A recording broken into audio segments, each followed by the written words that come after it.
quand la tristesse arrive, je sais tu es là, toujours près de moi. Bonjour, bienvenue à votre émission La Victoire de l'amour. J'espère que vous allez bien en cette belle journée du début septembre. Aujourd'hui, on se fait un très beau cadeau. Je reçois avec beaucoup de joie Marcia Pilote. Vous savez sûrement qu'elle a suivi sa grande amie Anne-Marie jusque dans la mort, mais je dirais jusque dans la vraie vie. Et elle va nous en parler aujourd'hui. C'est une expérience qui a transformé sa vie en chanson. Vous allez voir, j'ai entendu les répétitions. C'est tellement touchant, cette chanson-là. On reçoit avec beaucoup de joie Martin Dubé et Cassara. Vous allez voir le texte. La chanson qui nous chante, ça va on l'a choisi pour Marcia. Un aller simple sans retour. Et notre ami Éloi Géard nous fera l'homélie. Bonjour, Marcia. Bonjour. Merci d'être là. Je suis très contente d'être là. là. Moi aussi. Je t'entends souvent à la radio, d'ailleurs. J'aimerais que vous me parliez d'Anne-Marie. Quel genre de personne c'était? Anne-Marie, c'était... J'ai de la misère à en parler au passé. Alors, je peux en parler au présent? Tout à fait. Non, je vais en parler au passé parce que la personne qu'elle est n'est plus en chair et en os.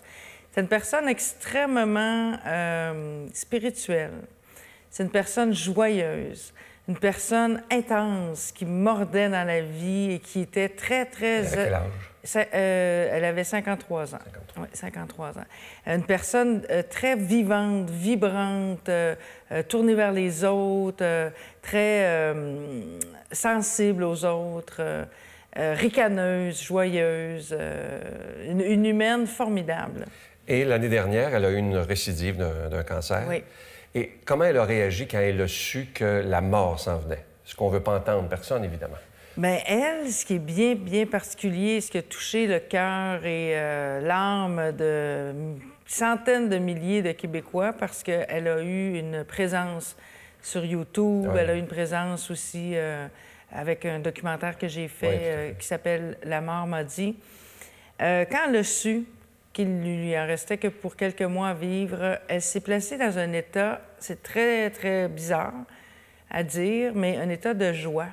De joie, de sérénité, de « je suis encore sur Terre pour les mois à venir », bien, je vais vraiment laisser une empreinte de grande joie. C'est curieux. C'est rare, il n'y a pas eu de révolte? Non, il n'y a pas eu de révolte. Rare, mais il faut dire qu'elle avait eu très peur 3 ans auparavant parce qu'elle avait eu une opération pour un cancer. Puis je pense que c'est à ce moment-là peut-être qu'elle a vécu, s'il y a eu révolte, elle l'a vécu là. Et comme elle le disait, elle disait, tu sais, moi, ça fait 3 ans là, que je commence sursis. Donc, le fait de savoir que ma vie se termine, puis elle appelait ça le chemin de fin de vie. Elle disait, je suis sur mon chemin de fin de vie. Puis elle trouvait que c'était merveilleux, pas de savoir qu'elle n'allait plus être là, mais de savoir qu'elle pouvait se donner le droit de le vivre de cette façon-là. Et qu'est-ce qu'elle vous a appris, Anne-Marie, à travers tous ces mois-là? Bon, vous avez fait le reportage, là, vous avez fait le livre. Qu'est-ce qu'elle vous a appris? Parce que j'ai lu que vous aviez très, très peur de la mort. Oui, énormément. Moi, je ne pouvais pas penser au fait de mourir, mettons, après 9 heures le soir. Parce que je pouvais ne pas endormir de la nuit, là. Tu sais, mettons, si je me couchais puis je me mettais à avoir des pensées que je peux mourir demain ou je peux mourir, j'angoissais. Alors, de voir une amie chère, on se connaissait, nous, depuis 35 ans, depuis plus de 35 ans, avoir une amie chère qui accueille ce moment-là de la vie qu'on va tous vivre, qui l'accueille avec cette ouverture, cette sérénité, moi, ça m'a obligée, puis j'utilise le mot « obligé » à bon escient, ça m'a obligée à confronter ma peur de la mort. Je me disais, si mon ami qui sait qu'il va mourir n'a pas peur, bien moi, il faut que je fasse un travail pour avoir moins peur à mon tour. Puis je l'ai fait. Je l'ai fait. On fait ça comment? Bien, dans un contexte où on est obligé de le faire, moi, j'avais un film à faire avec Anne-Marie, à sa demande. Puis on ne peut pas arriver sur un plateau de tournage avec son ami qui est en fin de vie, puis l'interviewer avec ses peurs. Fait qu'on fait ça comment? Moi, je l'ai fait en concentré, en condensé. J'allais m'enfermer à mon chalet plusieurs jours d'affilée avec mes questionnements. J'écrivais, je lui envoyais un courriel, elle répondait à mes courriels. On fait ça par une introspection très, très pointue pour confronter ses peurs. Puis après ça, bien, ça va vers quelque chose de plus qui dépasse notre petite personne, ce cheminement-là. Puis ensuite, le bonheur de pouvoir parler à quelqu'un qui est sur le chemin de sa fin de vie, elle nous dit des choses aussi, là. Fait qu'il y a tout un cheminement qui se fait naturellement, mais il faut vraiment s'engager à le faire. Moi, c'est ce que j'ai fait. C'est ce que j'ai choisi de faire, de m'engager à la confronter, cette peur-là, à aller au cœur de la peur pour pouvoir voir et être à même de constater ce qui pouvait en émerger. Le plus grand message qu'elle vous a laissé, qu'elle a laissé à cause du reportage, à cause du livre, c'est quoi d'après vous? C'est que la mort fait partie de la vie et que la mort, c'est aussi la vie. Pas dans le sens qu'on ne meurt pas. Oui, on meurt, il y a une fin de notre corps physique, mais qu'il n'y a pas vraiment de fin, il n'y a pas de point final. Une illusion, finalement.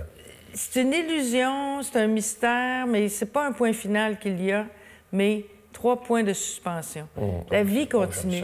Oui, hein, c'est bon, hein? C'est très beau, ça, les 3 points de suspension. Je l'ai mis en mots, ça, pour essayer de trouver qu'est-ce que ça a ouvert en moi. Bien, ça a mis 3 points de suspension. Mais souvent, envers la mort, c'est ça qui nous fait tant peur, c'est qu'on voit le gros point final. C'est fini. Mais là, rajoutons 2 points au point final. Ça devient comme, il y a quelque chose d'autre. Où elle prenait sa force? Parce que pour avoir une sérénité comme ça, face à la mort qui s'en vient, ça prend une force qu'on prend ailleurs. Bien, c'est une fille qui a toujours, puis ça, c'est intéressant à dire puis à savoir, une fille qui a toujours eu un travail très intense sur elle-même. Puis quand je dis un travail sur elle-même, c'est un travail spirituel. C'est une fille qui a étudié toutes les religions. C'est une fille qui est allée en thérapie quand elle en a eu besoin. C'est une fille qui a fait une psychanalyse, quelqu'un qui lisait beaucoup. Donc, c'est quelqu'un qui était très détaché de son petit nombril.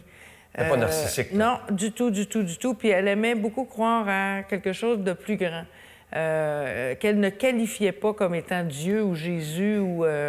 Mais c'était... C'était ouverte. Oui, c'était une spiritualité qui était incarnée dans le quotidien et qui lui a permis, je pense, de se brancher à cette source-là qui l'a conduit à avoir moins peur, ne plus avoir peur du tout. Je disais dans ma recherche hier que face à la mort, Anne-Marie, elle l'a vécu avec foi, amour, confiance comme un enfant. Vous l'avez vécu, ça, avec elle? Là? Oui, je l'ai vécu avec elle parce qu'on n'avait pas le choix. Quand quelqu'un est en fin de vie puis qu'elle le vit comme ça, tu peux pas arriver avec toi, tes appréhensions. Tu es complètement imprégné de ce que l'autre vit. Puis ça, là, c'est... Jamais j'ai vécu une situation aussi forte que ça. Donc, elle, le fait de le vivre comme ça, puis d'être habitée par cette force-là, on n'avait pas le choix que d'y goûter. Puis quand tu y goûtes, tu reviens chez vous après, puis tu peux plus être la même personne. Elle demeurait en Estrie, et moi, je demeure à Boucherville, donc c'est plus d'1h30 de route. Les trajets que j'ai faits, les allers-retours au volant, à pleurer, à penser, à méditer, ces kilomètres-là qui me séparaient d'elle, puis que j'ai dû faire pour aller la rejoindre pendant plusieurs mois d'affilée, je dois à ces kilomètres-là tout le cheminement que j'ai eu à faire. Quand tu es dans le silence, en roulant, des fois, il y a la pleine lune... Et c'est comme si cette distance-là me permettait de faire moi-même... La radio de notre cœur, hein? Oui, oui. Et comment Marcia se sentait là-dedans, de voir que sa meilleure amie s'en va? Tu sais, quand on aime quelqu'un, on a de la misère à le laisser partir. C'est plus le après qui a été difficile. Parce que pendant qu'on vit ça, on savoure tous les moments. On savoure tous les moments. On n'a comme pas le droit d'arriver là avec nos appréhensions. Ça fait que pendant, je me sentais... curieusement, très bien. Je me sentais flottée. Parce que c'était toujours des moments d'une intensité incomparable. J'avais jamais vécu des moments comme ça. Tu es assise en tête-à-tête aux soins palliatifs à l'hôpital, puis tu as une discussion là, cœur à cœur avec une personne que tu aimes. Et fait que tu peux pas te sentir opprimée ou angoissée.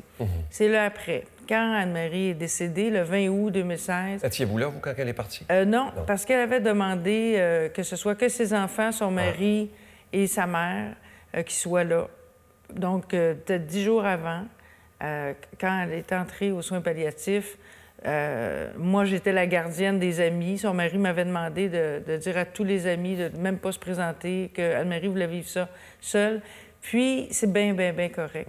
Mais on s'est parlé au téléphone, par exemple. Ah oui? On s'est parlé au téléphone. On a eu un dernier échange téléphonique. Et c'est là, après, moi, que j'ai trouvé très difficile, puis que je trouve encore difficile.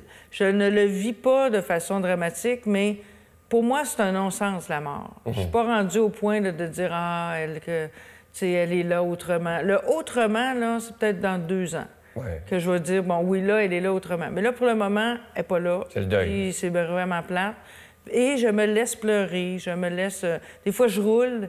Quand je retourne en Estrie, je peux pleurer pendant 1 heure de temps, mais je pleure pas de tristesse. Je pleure comme quasiment de reconnaissance, de fierté d'avoir connu cette belle personne. Puis je la porte dans mon cœur. Mais c'est très mystérieux encore pour moi, la mort. Puis ça le sera, je pense, toujours. C'est comme un voile, hein? Bien, c'est comme un voile, puis c'est comme aussi une absurdité. C'est une absurdité. Puis je peux pas dire que j'accepte que cette personne chère à mes yeux soit partie. Je ne l'accepte pas, mais je suis pas en révolte non plus. Je suis comme juste, je me laisse vivre ça. Puis je trouve ça sain aussi de se laisser vivre ça. Puis le fait d'avoir eu à écrire un livre m'a beaucoup, beaucoup aidée. Puis je le dis souvent aux gens qui sont endeuillés. Prenez un crayon, un cahier, écrivez, parce que ça permet d'écrire, là, ça permet de mettre justement les fameux points de suspension. J'aime beaucoup ça, les points de suspension. Avez-vous appris, quand on sait qu'on va perdre quelqu'un qu'on aime énormément, face à la mort, apprendre à dire « je t'aime » ? Bien, j'ai toujours su dire « je t'aime ». Oui. Fait que j'ai pas Ils savent appris. pas, hein? Oui. J'ai toujours su dire « je t'aime », puis je pense qu'on peut pas dire « je t'aime » à quelqu'un qui est en chemin de fin de vie si on ne lui a pas dit avant. Oui. On peut pas arriver à dire « ah, je t'aime, je t'ai toujours aimé ». Tu sais, c'est comme on voit ça dans les films, mais la vraie vie, c'est pas ça. Je pense qu'il faut apprendre à dire « je t'aime » tous les jours. Tous les jours. Et moi, j'ai toujours été comme ça. Je le dis. Même des gens que je connais peu, que j'aime, bien, je vais leur dire « je t'aime ». Puis c'est sûr que ça saisit, là, les gens comme « qu'est-ce qu'elle me veut? » Mais il faut arriver à vivre ça. Donc, quand on a une personne devant nous qui est en fin de vie, quand on a ce réflexe-là, bien, c'est encore plus facile à le dire. Finalement, c'est Anne-Marie qui vous a... Vous avez fait le film, vous avez fait le reportage et le livre, mais finalement, c'est elle qui vous a donné un cadeau. Bien, elle, oui, un grand cadeau. Puis souvent, les gens disent « Hey, tu as accompagné ton ami dans la mort. » Pas du tout. C'est elle qui nous a accompagnés. Cette personne-là nous a accompagnés à aller visiter cet endroit-là qui s'appelle la fin de vie, puis qu'on veut pas, hein? C'est très tabou, la mort. On évacue fait ça vite on veut maintenant, rien, oui, puis on veut rien savoir, puis on veut pas y penser. Mais moi, ça m'a rendu... Je sais maintenant que je suis mortelle. Je le savais dans ma tête. Là, je le sais dans mon cœur. Je suis une personne mortelle. Et de me savoir mortelle, ça fait en sorte que je suis encore plus vivante. J'ai encore plus envie de vivre ma vie. Morte dans la vie. Oui, puis ma vie telle que je la conçois. Guy Corneau, au début de mon livre, je cite Guy Corneau. Guy Corneau me dit, pas me dit, mais a dit à un journaliste d'une émission. Puis quand il est décédé, ils ont ressorti cette entrevue-là. Puis j'ai saisi une phrase que j'ai placée au début de mon livre, en citation. Le journaliste lui demande est-ce qu'il y a une vie après la mort? Monsieur Corneau, pensez-vous qu'il y a une vie après la mort? Et il a répondu la question n'est pas tant de savoir s'il y a une vie après la mort, mais s'il y a une vie avant la mort. Ça, oui, ça, c'est très important aussi. Hein? Oui. Je veux inviter les gens à lire ce livre qui est absolument magnifique. La pochette est tellement belle aussi. C'est aux éditions Libre Expression, À la vie, à la mort de Marcia Pilote. Faites-vous ce cadeau-là, vous allez voir, ça se lit comme un roman. Et ce que j'aime, c'est que c'est plein d'espérance. Et avant l'émission, on parlait, j'ai beaucoup aimé quand vous m'avez dit, lorsqu'on dépoussière tout le personnage de Jésus, comme il est beau. Ah, c'est comme vrai. il est beau. J'ai même, je vais vous surprendre, Sylvain, j'ai un laminé de Jésus, moi, chez nous. Ah oui? Oui, je travaillais dans une école primaire à un moment donné, une vieille école primaire. Puis il y avait un poster de Jésus, mais Jésus, là, comme on le conçoit, là, le beau Jésus. Puis j'arrêtais pas de le regarder, puis je le trouvais beau, puis je trouvais inspirant. Puis les élèves me l'ont fait laminer, ça fait 25 ans de ça. pour me le donner, puis il m'accompagne toujours. Cette figure-là de aimez-vous les uns les autres, là, moi, ça me rejoint. Oui, tout à fait. Puis ça vient chercher... Le principe du pardon. Oui, oui, le principe on est des êtres humains, je suis pas meilleure que toi. Tous connectés, hein? On est tous connectés, puis on a tous un but dans la vie qui est d'aimer davantage son prochain. Tout à fait. Là, je vous invite vraiment à écouter la prochaine chanson. On l'a choisie pour vous, vraiment, interprété, vous allez voir le talent, interprété par Martin Dubé et Cassara, un aller simple sans retour. Écoutez ça, c'est de toute beauté.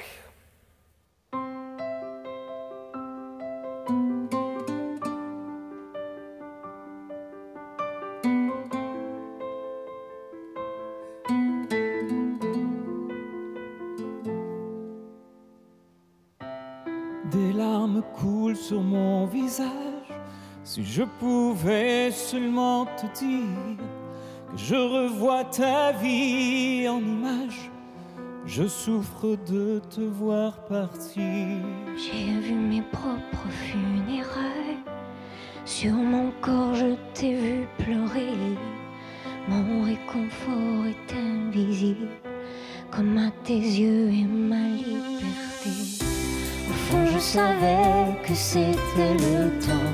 J'amène avec moi tout souvenir. Je suis partie pour un voyage, un aller simple sans retour. Comme le soleil après la pluie, comme après l'hiver vient le printemps. Après la mort revient la vie. Je continue ma voie autrement.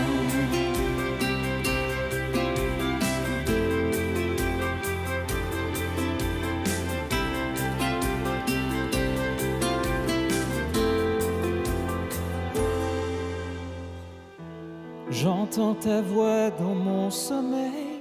Je donnerai tant pour te revoir. J'ai même peur d'oublier tes yeux qui s'envolent dans ma mémoire. Tu penses être seul, mais je suis là. À tes côtés, je ressens ta peine. Dieu sait ô combien je t'aime. Ta tristesse est plus grande que la mienne. Mais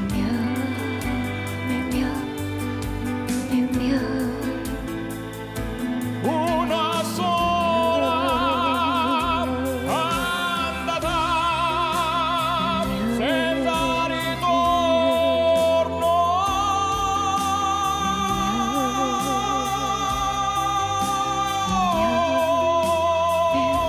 Senza ritorno.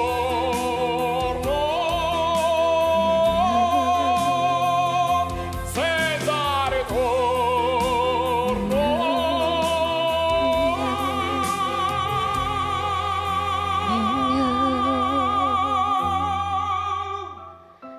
Au fond, je savais que c'était le temps. J'amène avec moi tout souvenir. Je suis partie pour un voyage, un aller simple sans retour. Comme le soleil après la pluie, comme après l'hiver vient le printemps. Après la mort revient la vie. Je continue ma voie autrement. Et si ma vie est un rêve,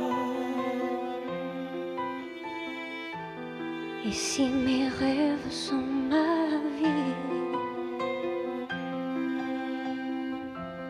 comment traverser cette frontière? ferme les yeux, je guiderai ton rêve. Notre Père qui es aux cieux, que ton nom soit sanctifié, que ton règne vienne, que ta volonté soit faite sur la terre comme au ciel. Donne-nous aujourd'hui notre pain de ce jour. Pardonne-nous nos offenses comme nous pardonnons à ceux qui nous ont offensés. Ne nous laisse pas entrer en tentation, mais délivre-nous du mal, car c'est à toi qu'appartient le règne, la puissance et la gloire pour les siècles des siècles. Amen. Poursuivez votre cheminement spirituel avec l'équipe de la Victoire de l'Amour avec entre autres l'abbé Robert Jolicoeur, Brigitte Bédard, l'abbé Éloi Giard, Pierre Faubert, psychologue, le docteur Gaëtan Brouillard, l'abbé Donald Thompson, Sylvain Charon-Serangel et plusieurs autres, du lundi au vendredi à 5h15 et le samedi à 5h45 sur le réseau TVA ou à l'heure qui vous convient sur notre application gratuite, sur vos tablettes ou téléphones intelligents et aussi sur notre site web. Une belle façon de commencer sa journée dans la joie et la sérénité. Je suis tellement content de vous parler de ce beau cadeau du mois pour la rentrée. Je sais que vous allez être très heureux, très heureuse. C'est une première. Il s'agit d'un coffret de 2 CD, pas juste un, 2 CD qui s'intitulent « En toute intimité » avec le docteur Gaëtan Brouillard, conseils spirituels et médicaux. Et je vous dis un peu les titres, quelques titres, je n'aurai pas le temps de tous vous les dire. Sur le premier CD, sur les conseils spirituels, il nous parle de la culpabilité qui nous rend malades. Ensuite, apprendre à se pardonner pour guérir. Ça, c'est extrêmement important. Nous sommes les architectes de notre vie et un exercice pour l'estime de soi. Il y a d'autres chapitres, évidemment. Et du côté des conseils médicaux, il nous dit « Les maladies chroniques nous guettent de plus en plus jeunes. Nous sommes ce que nous mangeons et pensons. » Un autre chapitre, le stress est un tueur silencieux, des exercices anti-stress. Et je sais qu'un chapitre que vous allez beaucoup aimer, et moi aussi, quels suppléments et quelles vitamines prendre pour être en santé avec les bons dosages. Alors, je vous rappelle, c'est avec un don de 25 $. Je vous donne l'adresse, la Victoire de l'Amour, casier postal 120, succursale Boucherville à Boucherville, le J4B 5E6, je vous la redonne. La Victoire de l'Amour, casier postal 120, succursale Boucherville à Boucherville, le J4B 5E6. Également par téléphone, par carte de crédit du lundi au vendredi de 8h30 à 16h30 dans le 514-523-4433, 523-4433 ou sans frais le 1-888-811-9291, 1-888-811-9291 et sur notre site Internet, le www.lavictoiredelamour.org. Alors, je vous rappelle que c'est un coffret de 2 CD avec le bon docteur Gaëtan Brouillard. Vous allez beaucoup aimer, je vous le promets. Mon Dieu, donnez-moi la sérénité d'accepter les choses que je ne peux changer, le courage de changer les choses que je peux et la sagesse d'en connaître la différence. Amen.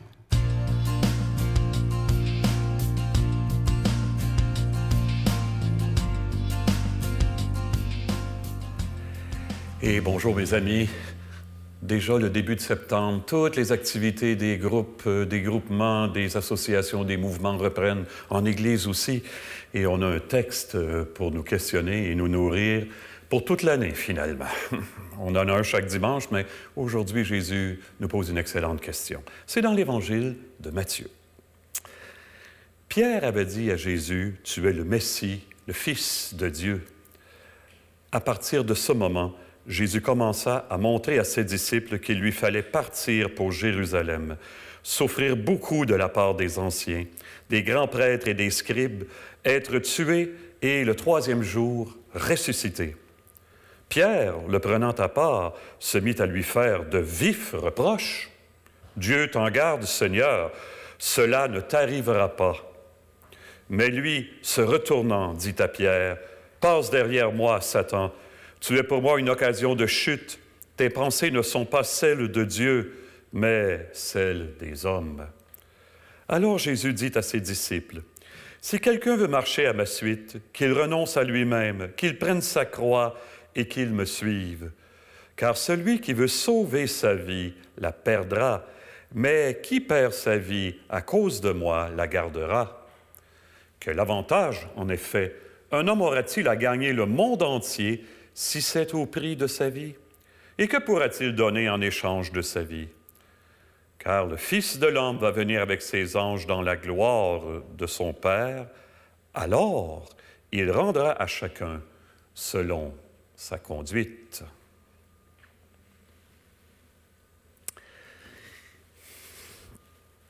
Je me rappelle très bien quand le pape Jean-Paul II est venu. Savez-vous que ça fait 33 ans déjà? C'est incroyable. On me dirait 20 ans, ouais, peut-être 25, mais 33 ans. Hey, Ça ne nous rajeunit pas. J'étais au stade olympique, au rassemblement des jeunes au stade olympique. Je ne suis pas sûr que le stade a vibré autant que ça souvent dans son existence. Et bon, il y avait un spectacle qui avait été très bien préparé avec des questions pour le pape. Ensuite, le pape prend la parole. Il se tenait assez fidèle à son discours. Mais à un moment donné, les circonstances s'y prêtaient. Jean-Paul II est sorti de son discours.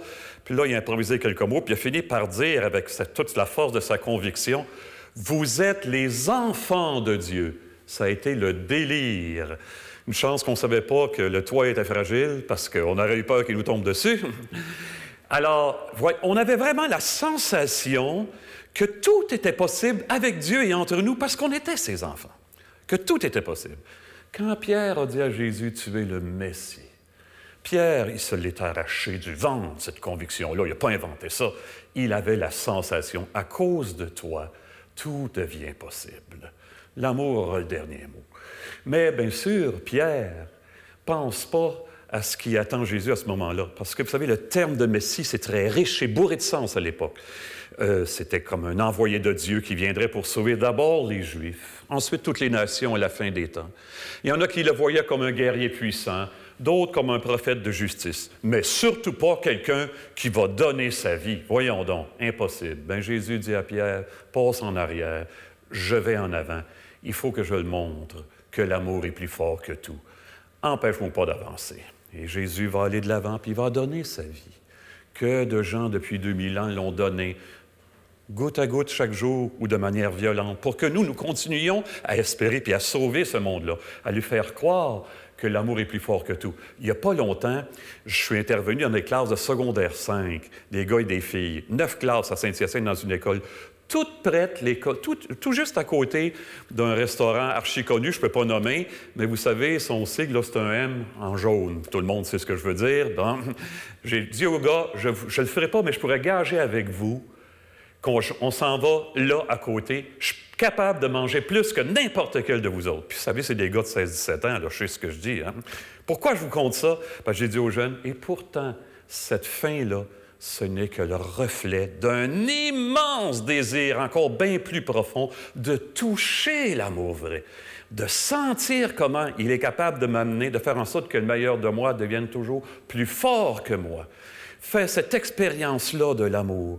Et puisque l'année recommence, puisque Jésus nous dit « Je donne ma vie », on remercie-tu les gens qui nous permettent d'espérer autour de nous? On prend-tu le temps de se regarder et de se dire, on va vivre quelque chose de spécial, puisque l'amour existe. Et entre nous, si l'amour existe vraiment, il ne peut rien donner sans tout donner ce qu'il est. Que cet amour-là nous empoigne, qu'il nous bénisse, nous remplisse de lui-même et nous amène au bout de nous-mêmes, lui qui est Père, Fils, Esprit Saint. Amen. Et bonne vie, bonne année, bonne journée tout le monde. À bientôt. Je vous salue Marie, pleine de grâce. Le Seigneur est avec vous. Vous êtes bénie entre toutes les femmes, et Jésus, le fruit de vos entrailles, est béni. Sainte Marie, Mère de Dieu, priez pour nous pauvres pécheurs, maintenant et à l'heure de notre mort. Amen.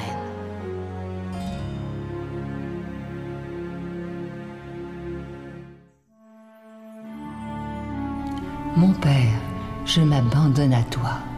Fais de moi ce qu'il te plaira. Quoi que tu fasses de moi, je te remercie. Je suis prête à tout, j'accepte tout, pourvu que ta volonté se fasse en moi, en toutes les créatures. Je ne désire rien d'autre, mon Dieu. Je remets mon âme entre tes mains. Je te la donne, mon Dieu, avec tout l'amour de mon cœur, parce que je t'aime. Et que ce m'est un besoin d'amour, de me donner, de me remettre entre tes mains, sans mesure, avec une infinie confiance, car tu es mon Père. J'espère que cette émission vous a plu. Ça nous rappelle à quel point la mort est une illusion. Et j'ai beaucoup aimé m'entretenir avec Marcia Pilote. Pour moi, c'est plein d'espérance. Et j'espère un jour la revoir à l'émission parce qu'elle a tellement de belles choses à dire, cette femme. Alors, j'espère vraiment un jour la revoir. La semaine prochaine, c'est l'émission de la rentrée. Et avec beaucoup de joie, je reçois Grégory Turpin, qui est un chanteur pop chrétien en Europe, en France. Et il est extrêmement populaire. Vous allez voir, il y a un témoignage magnifique. Il a même chanté, fait un CD aussi avec Natacha Saint-Pierre. Bye, à la semaine prochaine.